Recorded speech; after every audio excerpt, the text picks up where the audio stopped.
नमस्कार दोस्तों, हमारे चैनल पर आपका स्वागत है। दोस्तों, इस वीडियो में हम लोग बात करेंगे उत्तर प्रदेश पुलिस से संबंधित टॉप 30 क्वेश्चन के बारे में, जो कि हमारे पुलिस के एग्जाम में बार-बार पूछे जाते हैं। तो चलिए हम लोग वीडियो को प्रारंभ करते हैं। हमारा पहला क्वेश्चन है कि कौन सी रेखा भारत को 2 भागों में बाँटती है? तो दोस्तों, कर्क रेखा जो है वो भारत को 2 भागों में बाँटती है। भारत को 2 भागों में बाँटने वाली रेखा का नाम है कर्क रेखा। और ये कर्क रेखा कितने राज्यों से होकर गुजरती है? क्योंकि कई बार क्वेश्चन आ जाता है कि कर्क रेखा भारत के कितने राज्यों से होकर गुजरती है? तो कर्क रेखा जो है वह भारत के जो 8 राज्य हैं वहाँ से होके गुजरती है। और वह राज्य कौन-कौन से हैं? तो वह राज्य जो है आपका गुजरात हो गया, राजस्थान हो गया, मध्य प्रदेश, छत्तीसगढ़, झारखंड, वेस्ट बंगाल, त्रिपुरा और मिज़ोरम। ये जो 8 राज्य हैं, यहाँ से ये कर्क रेखा गुजरती है। तो दोस्तों, इस क्वेश्चन को जो है ठीक से याद कर लीजिए, क्योंकि कई बार ये क्वेश्चन पूछता है। अगला आपका क्वेश्चन है कि भारत के कितने राज्यों में विधानमंडल है? सॉरी दोस्तों, ये विधानमंडल नहीं होगा, ठीक है? ये विधान परिषद होगा। तो भारत के कितने राज्यों में विधान परिषद यानी कि द्विसदनीय व्यवस्था है? तो भारत के 6 ऐसे राज्य हैं जहाँ पे द्विसदनीय व्यवस्था है। और वो राज्य का नाम क्या-क्या है? तो वह राज्य है उत्तर प्रदेश, बिहार, आंध्र प्रदेश, तेलंगाना और आपका कर्नाटका और महाराष्ट्र। ये 6 ऐसे राज्य हैं जहाँ पे दोनों सदन हैं, विधानसभा भी और विधान परिषद भी। यानी कि वहाँ पे द्विसदनीय व्यवस्था है, वहाँ पे विधानमंडल है। अगला हमारा क्वेश्चन है कि तमिलनाडु की राजधानी क्या है? तो तमिलनाडु की राजधानी जो है वो है चेन्नई। दोस्तों, आप लोग किसी भी स्टेट की तैयारी करते होंगे तो आप अपने स्टेट में कुल कितने जिले हैं उनको ठीक से याद कर लीजिएगा, क्योंकि आपके स्टेट के एग्जाम में ये बार-बार क्वेश्चन पूछे जाते हैं कि इस स्टेट में कुल कितने जिले हैं। अगला हमारा प्रश्न है कि उत्तर प्रदेश में कुल कितने पुलिस जोन हैं? तो उत्तर प्रदेश में कुल 8 पुलिस जोन है। ये बिल्कुल वेरी इंपॉर्टेंट क्वेश्चन है। ठीक से याद कीजिएगा कि उत्तर प्रदेश में कुल कितने पुलिस जोन हैं और कुल पुलिस रेंज कितने हैं? तो पुलिस रेंज की संख्या जो है वो 18 है। 8 जोन और 18 रेंज है। हमारा अगला क्वेश्चन है कि ध्वनि की चाल सबसे ज़्यादा किस में होती है? तो वह ठोस में होती है, ठीक है? ठोस में ध्वनि की चाल सबसे ज़्यादा होती है और सबसे कम जो है गैस में होती है। हमारा अगला प्रश्न है कि विटामिन बी की कमी से कौन-सा रोग होता है? तो विटामिन बी की कमी से बेरी-बेरी रोग होता है। अगला प्रश्न है कि महामना किसे कहते हैं? तो महामना जो है मदन मोहन मालवीय को कहा जाता है। दोस्तों, महापुरुषों के उपनाम से भी बार-बार क्वेश्चन पूछे जाते हैं, इसीलिए ठीक से इन्हें याद कर लीजिएगा। दोस्तों, अगला क्वेश्चन हमारे कंप्यूटर विज्ञान से है कि 1 जीबी में कुल कितने मेगाबाइट होते हैं? तो 1 जीबी में 1024 मेगाबाइट होते हैं, ठीक है? देखिए दोस्तों, जो मेगाबाइट है उससे बड़ी इकाई जो है वो गीगाबाइट यानी कि जीबी है। तो जीबी से छोटा इकाई क्या हो गया? वो एमबी हो गया और एमबी से छोटा इकाई क्या होता है? वो केबी होता है। ठीक है, केबी होता है। तो दोस्तों, जो हम लोग कहते हैं ना कि हमारे मोबाइल में 1 जीबी डेटा आया है, 1 जीबी डेटा आता है पर डे। तो 1 जीबी का मतलब कि हमारे मोबाइल में 1024 एमबी डेटा आता है, ठीक है? 1024 एमबी डेटा आता है और 1024 एमबी से भी छोटी इकाई होती है केबी। अगर क्वेश्चन आ जाए कि आपका 1 एमबी में कुल कितने केबी होते हैं? तो 1 एमबी में 1024 केबी होता है।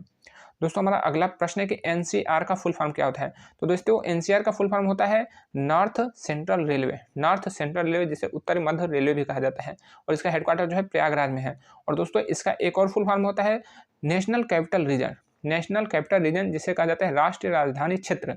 राष्ट्रीय राजधानी क्षेत्र दोस्तों, जो हमारा दिल्ली जो राजधानी है, तो उसके आसपास के जितने भी जगह हैं उसको एनसीआर में शामिल किया गया है। तो आसपास में जगह जैसे कि हरियाणा का जो गुरुग्राम हो गया, जो कि दिल्ली से बाहर का एरिया है, लेकिन वो एनसीआर में आता है। आपका उत्तर प्रदेश के गौतम बुद्ध नगर, नोएडा, ग्रेटर नोएडा, मेरठ मेरठ साइड का कुछ हिस्सा, ये सब एनसीआर में आता है। तो एनसीआर में आपका उत्तर प्रदेश का, राजस्थान का, हरियाणा का और भी आसपास के एरिया जो है वो क्षेत्र उसके हिस्से शामिल है, तो इसीलिए उसको एनसीआर कहा जाता है। दोस्तों, ये फुल फॉर्म भी ठीक से याद कीजिएगा, क्योंकि 1 नंबर के क्वेश्चन बार-बार हमारे एग्जाम में पूछे जाते हैं। हमारा अगला क्वेश्चन है जो कि काफ़ी वेरी इंपॉर्टेंट क्वेश्चन है, वेरी इंपॉर्टेंट क्वेश्चन है और ये क्वेश्चन है कि राष्ट्रीय पुलिस अकादमी का है। तो दोस्तों, राष्ट्रीय पुलिस अकादमी जो है हैदराबाद है, ठीक है? ये नेशनल पुलिस अकादमी का बात हुआ जाए, नेशनल पुलिस अकादमी हैदराबाद है। क्योंकि अगर क्वेश्चन आता है कि उत्तर प्रदेश पुलिस अकादमी का है, तो उत्तर प्रदेश पुलिस अकादमी आपका मुरादाबाद में है, ठीक है? तो दोनों बाद है, हैदराबाद और मुरादाबाद। अगला हमारा क्वेश्चन है कि कारगिल विजय दिवस कब मनाया जाता है? तो कारगिल विजय दिवस 26 जुलाई को मनाया जाता है। दोस्तों, राष्ट्रीय दिवस को भी ठीक से याद कीजिएगा, क्योंकि 1 नंबर का क्वेश्चन दिवस से जरूर पूछे जाते हैं, खासकर स्टेट के एग्जाम में। हमारा अगला क्वेश्चन है कि सूर्य में किस नाभिकीय घटना के कारण ऊर्जा उत्पन्न होती है? तो दोस्तों, सूर्य जो है ऊर्जा का सबसे बड़ा स्रोत है, लेकिन उसमें ऊर्जा कहाँ से आती है? तो नाभिकीय संलयन से, ठीक है? नाभिकीय संलयन जो है उसमें होता रहता है, कंटिन्यूअस होता है, इसीलिए उसमें से रोशनी निकलती रहती है और काफ़ी ज़्यादा ऊर्जा, रोशनी और जो उसमें से हीट आती रहती है। तो ये नाभिकीय संलयन से संलयन की क्रिया होती है, इसलिए उसमें ये ऊर्जा निकलती है। अगला आपका क्वेश्चन है कि ग्राम पंचायत सदस्य का चुनाव कौन करता है? तो ग्राम पंचायत सदस्य का चुनाव यानी कि वार्ड मेंबर का चुनाव कौन करता है?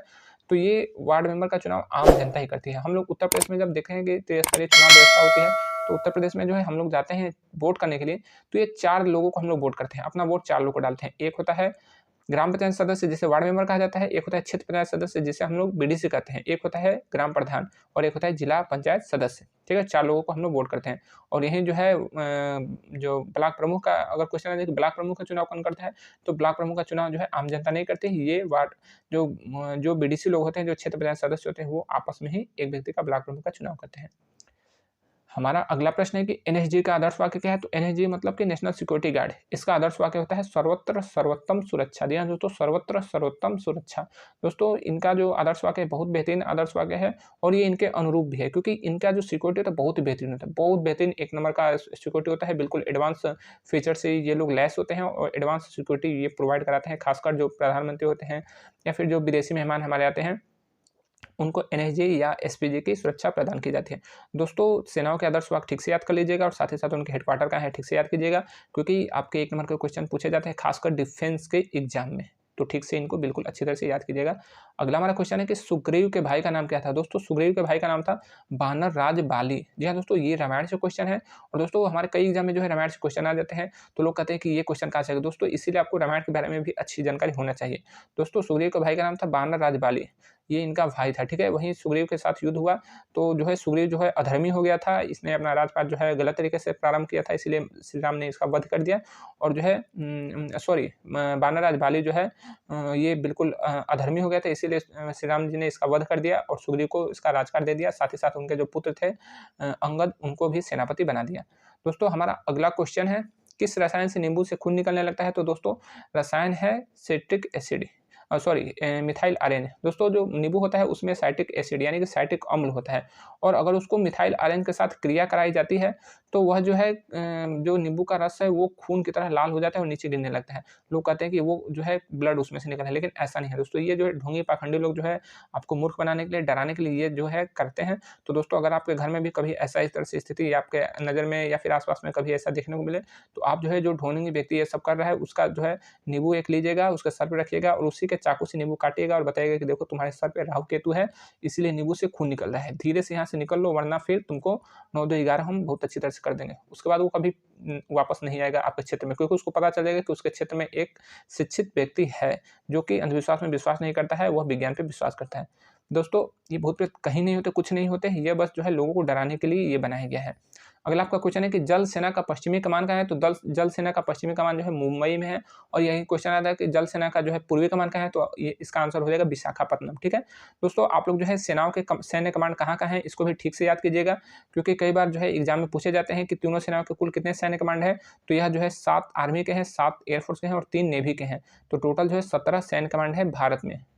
अगला हमारा क्वेश्चन है कि भारत में प्रथम ट्रेन कब चली। तो दोस्तों भारत में प्रथम ट्रेन जो चली वो 16 अप्रैल 1853 को चली थी। दोस्तों ये भी वेरी इंपॉर्टेंट क्वेश्चन है, खासकर रेलवे के एग्जाम के लिए वेरी इंपॉर्टेंट क्वेश्चन है, क्योंकि 16 अप्रैल 1853 को भारत में प्रथम ट्रेन चली थी और इसीलिए 16 अप्रैल को जो है भारत में भारतीय रेल दिवस मनाया जाता है। अगला हमारा क्वेश्चन है कि देश का सबसे बड़ा प्रशासनिक अधिकारी कौन होता है। तो दोस्तों देश का सबसे बड़ा प्रशासनिक अधिकारी जो होता है उसे कहा जाता है कैबिनेट सचिव। जहाँ दोस्तों देश का जो सबसे बड़ा प्रशासनिक अधिकारी होता है वो कहलाता है कैबिनेट सचिव। अगर क्वेश्चन आ जाता है कि देश का राज्य का सबसे बड़ा प्रशासनिक अधिकारी कौन है, तो उसे कहते हैं मुख्य सचिव, उसे कहा जाता है मुख्य सचिव। दोस्तों अगर आप लोग जानना चाहते हैं पूरे डिटेल में इसके बारे में, तो आप लोग जो है हमारे इस चैनल को देखिएगा, सारी जानकारी आपको क्लियर हो जाएगी।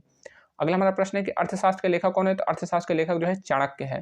दोस्तों पुस्तक और लेखक से भी 1 नंबर का क्वेश्चन आते हैं, इसलिए आप लोग इसको भी ठीक से याद कर लीजिएगा।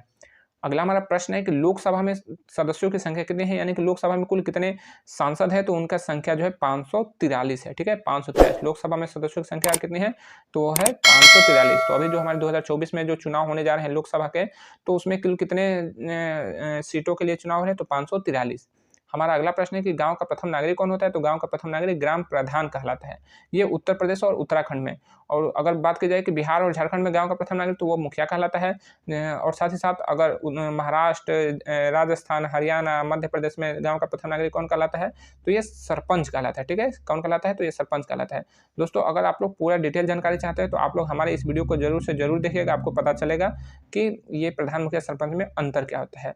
अगला हमारा क्वेश्चन है कि उत्तर प्रदेश का पुलिस का आदर्श वाक्य क्या है। तो उत्तर प्रदेश पुलिस का आदर्श वाक्य है सुरक्षा आपकी संकल्प हमारा। दोस्तों ये वेरी इंपॉर्टेंट क्वेश्चन है, आप लोग ठीक से इसको याद कीजिएगा क्योंकि बार बार पुलिस के एग्जाम में, खासकर उत्तर प्रदेश पुलिस के एग्जाम में ये बार बार क्वेश्चन पूछा जाता है। अगला हमारा क्वेश्चन है कि शिक्षित व्यक्ति कभी भी भाग्य का अस्तित्व स्वीकार नहीं करते हैं, किसका कथन है? तो ये स्वामी दयानंद सरस्वती जी का क्वेश्चन है, ये कथन है। दोस्तों आर्य समाज के संस्थापक कौन थे? तो वो स्वामी दयानंद सरस्वती थे। इन्होंने ही बताया था कि शिक्षित व्यक्ति कभी भी भाग्य का अस्तित्व स्वीकार नहीं करता। वो जो अशिक्षित लोग होते हैं, जो लोग जो है अपने आप पे जिसको विश्वास नहीं होता, वही लोग कहते हैं कि भाग्य में जो लिखा हुआ होगा, लेकिन ऐसा नहीं होता है। दोस्तों हम प्रयास निरंतर करते रहना चाहिए। दोस्तों प्रमुख कथन और नारे से भी आपके 1 नंबर के क्वेश्चन आते हैं, इसीलिए जो है इसको ठीक से याद कीजिएगा क्योंकि कई बार क्वेश्चन आते हैं कि इनकलाब जिंदाबाद नारा किसका है, जय हिंद का नारा किसका है, भारत छोड़ो किसने कहा था, तो आप लोग इसको ठीक से याद कर लीजिएगा। अगला प्रश्न है कि संगमरमर का रासायनिक नाम क्या है? तो संगमरमर का रासायनिक नाम है कैल्शियम कार्बोनेट। कैल्शियम कार्बोनेट, जी हाँ दोस्तों, ये रसायन विज्ञान से बहुत ही बेहतरीन, ये बहुत ही इंपॉर्टेंट क्वेश्चन है, इसको भी ठीक से याद कीजिएगा। तो संगमरमर का रासायनिक नाम कैल्शियम कार्बोनेट है, जबकि रासायनिक सूत्र है CaCO3। हमारा अगला क्वेश्चन जीव विज्ञान से है, शरीर की मूलभूत इकाई क्या है? तो शरीर की मूलभूत इकाई का नाम है कोशिका। जी हाँ दोस्तों, जिसे हम लोग इंग्लिश में सेल कहते हैं। तो सेल जो है वो हमारे शरीर के मूल इकाई है, मूलभूत इकाई है। तो शरीर की मूलभूत इकाई क्या है? वो है कोशिका। हमारा अगला प्रश्न है कि उत्तर प्रदेश पुलिस का सबसे बड़ा पद क्या है? तो उत्तर प्रदेश पुलिस का सबसे बड़ा पद जो है वो पुलिस महानिदेशक होता है, जिसे हम लोग शॉर्ट में DGP कहते हैं। ठीक है, क्या कहते हैं? तो DGP, director general of police. दोस्तों अगर पुलिस डिपार्टमेंट में आप लोग तैयारी कर रहे हैं तो आपको ये वीडियो जरूर देखना चाहिए, जिसमें मैंने बताया है कि रैंक और पद में क्या अंतर होता है। आप लोग इसको ठीक से जरूर देखिएगा, ये आपके सामान्य जानकारी के लिए वीडियो है। अगला आपका क्वेश्चन है कि गेटवे ऑफ इंडिया का है? तो गेटवे ऑफ इंडिया जो है मुंबई में है। दोस्तों भारत के प्रमुख स्थान से भी 1 नंबर के क्वेश्चन बार बार पूछे जाते हैं, इसलिए आपको याद कर लेना है कि हवा महल कहाँ है, स्वर्ण मंदिर कहाँ है, अक्षरधाम मंदिर कहाँ है, श्री राम मंदिर कहाँ है, हावड़ा ब्रिज कहाँ है, ये बार बार क्वेश्चन रिपीट किए जाते हैं। अगला प्रश्न है कि थल सेना का जनरल जल सेना के किस अधिकारी के समकक्ष होता है? तो जो थल सेना का जनरल होता है वो थल सेना का सबसे बड़ा अधिकारी होता है। सबसे बड़ा अधिकारी थल सेना का कौन होगा? यानी कि आर्मी का सबसे बड़ा अधिकारी कौन होता है? वो जनरल होता है। तो जनरल जल सेना के किस अधिकारी के समकक्ष होगा? तो जाहिर सी बात है कि जल सेना का जो सबसे बड़ा अधिकारी होगा उसके समकक्ष होगा। तो जल सेना का सबसे बड़ा अधिकारी यानी कि नेवी का सबसे बड़ा अधिकारी कौन होता है? तो होता है एडमिरल। कौन होता है? तो वो एडमिरल होता है। तो दोस्तों ये क्वेश्चन, ऐसे क्वेश्चन जो है बार बार हमारे डिफेंस एग्जाम में खासकर पूछे जाते हैं। तो अगर आप लोग डिफेंस की एग्जाम तैयारी कर रहे हैं तो आपको जो है इस वीडियो को जरूर से जरूर देखना है, ताकि आपको इस तरह का क्वेश्चन जब भी है बिल्कुल ना फंसे, क्योंकि बहुत बेहतरीन तरीके से और बहुत ही आसान भाषा में मैंने आपको वहाँ पे समझाया है।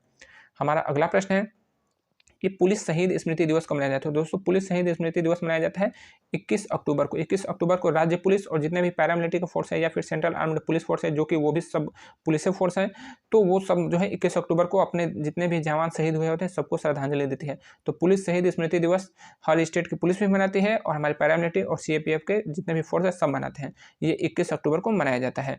दोस्तों हमारा अगला और अंतिम क्वेश्चन आपसे है कि सबसे ज़्यादा जिले किस राज्य में है? सबसे ज़्यादा जिले किस राज्य में है? आप लोग हमें कमेंट बॉक्स में जरूर बताइएगा। मिलेंगे अगले वीडियो में, तब तक के लिए जय हिंद।